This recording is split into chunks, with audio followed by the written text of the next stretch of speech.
Welcome to the class of Digital Signal Processing and Applications, abbreviated as DSPA. In today's class, we'll be studying about convolution and linear convolution. In the earlier class, we studied about discrete Fourier transformation and also solved a particular problem on that, so that how can we solve it. So suppose if you consider a signal x of n, which is one discrete signal. If you take another signal, that is y of n, so that you have two signals, one is x of n, other is y of n. So what is convolution? When two signals are mixed or multiplied, that is, if I take the signal x of n and the signal y of n and I am combining them, the result answer is h of n. So mixing of two signals or multiplication of two signals is referred as convolution. So here you have two types of techniques for mixing signals. One is linear convolution and the other one is circular convolution. So in this today's lecture we'll be studying about linear convolution and the different methods that are available in the linear convolution, and in the lecture we'll be covering one particular method which is called as the graphical method. So as you already know, convolution means mixing of two signals, that is h of n is equals to x of n into y of n. So what are the different methods what you have to perform linear convolution? The first one is the graphical method, second one is the tabular method, third one is the matrix method. So in today's lecture we'll be studying about the graphical method. So we'll consider the problem, and through the problem we'll try to understand it and try to solve it, and as in the exam also you will be getting a problem only. Mostly 90% chances are of getting a problem. So we'll cover through the problem. It will be beneficial for you in a much more way. So first we'll see the problem. Determine the response of the linear time invariant system whose input x of n and impulse response h of n are given by x of n and h of n. So these are the two signals which has to be mixed, and you have to get the convoluted output, that is y of n. So in linear convolution, the equation is y of n is equals to x of n into h of n. So this asterisk denotes your linear convolution, which is equals to m is equals to summation of m is equals to minus infinity to plus infinity x of m into h of n minus m. Okay, so this is the formula of your linear convolution. And one more thing what is important in your linear convolution is that in linear convolution the length of the output signal what you obtain should be L1 plus L2 minus 1. What is the meaning of L1? Means L1 is the length of the first sequence, that is the given first sequence. So what is the length? How many values are there? 1, 2, 3, 4. Similarly, how many values here are there? 1, 2, 3 and 4. So 4 plus 4 is 8. 8 minus 1, which is equals to 7. So you should be given 7. You should be getting 7 values at the output in the output as your linear convolution. Okay. So you see it is stated over here. 4 plus 4 minus 1 is equals to 7. So this is the procedure, and this is the fundamental thing of linear convolution. This formula and this length. So this length has to be calculated initially. Now this is the input signal what you are getting. So we'll take this as x of m and the other signal as h of m. So one signal is input sequence, other sequence is impulse response or impulse sequence. You can take any of the signal for transformation. That transformation part I'll explain to you now. So what is the first thing over here? First thing is that take the first input signal, plot the graph of it. See, so here if you see, when you have an arrow over the value, then it is indicated that it is the origin. So an arrow here you have been identified with a dash. So this is your origin. This is your origin, means this is x of 0. Here you have at 2 place. So this is x of 0, this is x of minus 1. So first we will plot x of n.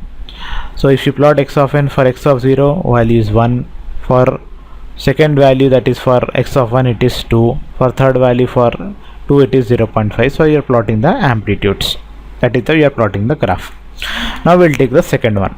So second one also you are plotting. Here the origin is at 2, so the amplitude is to 0 for 2, for minus 1 1. So for similar way also we have plotted for the other one. Now you have to take any of the one equation. If it is specified impulse response, then you have to go with the impulse response. If you don't have any impulse response specified in the question as it is specified over here, then you can take any one of the input sequence. So here the impulse response is your h of m. So first thing what it should be done is you should be folding it. Folding it means how you fold the book, like that you are folding your origin. So when you fold your origin, the values over here will come over here and the values over here will come over here. See, so this values all are coming at the place of minus 1 and minus 2, and this value is coming at the place of 1. So this is called as folding. So first step is folding. So whatever are towards the right hand side comes towards the left hand side, means whatever are towards the left comes towards the right, and what are towards the right come towards the left. Okay, so after when the left values come towards left, after all the left values comes towards the right and right values come towards the left, then we'll proceed for the problem further. So here the response for which we are doing the folding. Okay, as you know 7 outputs are required.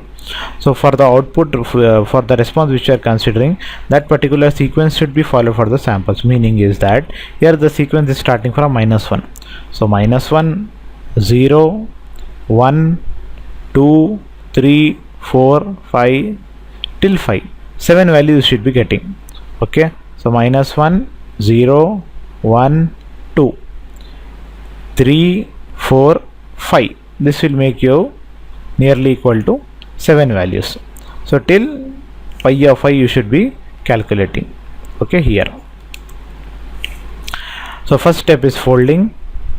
Now when you come to the second step, from here we will be calculating the values. Okay, so first step was folding. So here it becomes h of n minus m. So since the impulse response, it is origin is from its sequence is starting from minus 1, we have to take here n is equals to minus 1. What is the meaning of n is equals to minus 1? Means this particular folded input, this particular part, since it is minus, should move towards the left side once. So all the sequence will be moving towards the left side. Okay, and this particular input will be the same. This should not be changing in any case. Now we'll multiply this with the respective position and add it. So in 0 you have 1, so 1 into 1 1. Okay, now 1 into 1 plus, if you see the other right hand side there are no values, and you see the left hand side over here, for the here there are no values, so you don't have anything to be multiplied. Means here if you don't have any value, it is multiplied with 0. Then here if you don't have, here you have values, here you don't have values, it is multiplied with 0, so it is 0. So only 1 into 1 you have 1, so answer is 1. So y of minus 1 is equals to 1. Now we'll go to y of 0. Y of 0 means this particular response, that is your impulse response, with respect, now you have minus 1, now you have 0, so it should be moving towards the right. So we'll shift one position towards the right, so we'll move towards here. So again origin multiplied, 2 into 1 2. Okay, 2 into 1 2 plus, for one place you have value, so 1 into 2 2. So 2 plus 2 you have answer is 4. Whatever the values with the corresponding x label are there, that should be multiplied and added. That is the procedure of it. This is the nothing but the plot of the output. So here your output is 4. Okay, now next one you have positive value only. So here what you will do, we'll move one sequence again towards the right. See, here you are moving towards the right. So value 1, this minus 1 comes now to the position of 0, and minus 2 comes to the position, minus 2 position value comes to the position of minus 1. See, Now similarly we will multiply this and you get here their answer. Further again this is moved to, now you have only all positive values till 7 values are been attained. So this is the next value, this is the next value, this is the next value, and this is the final value. So 7 values are been obtained as L1 plus L2 minus 1, which is the required length of your linear convolution. So finally you get the values, that is 1, 4, 5.5, 3, 0.5, 0.5 and minus 1. 7 values, 1, 2, 3, 4, 5, 6, 7. So since the origin is specified over here, so this is the origin and sequence starting from minus 1, as the impulse response that was given and considered over here is from here. So we have taken this and we have started the sequence over here and we have plotted it here. So this is your concept of linear convolution.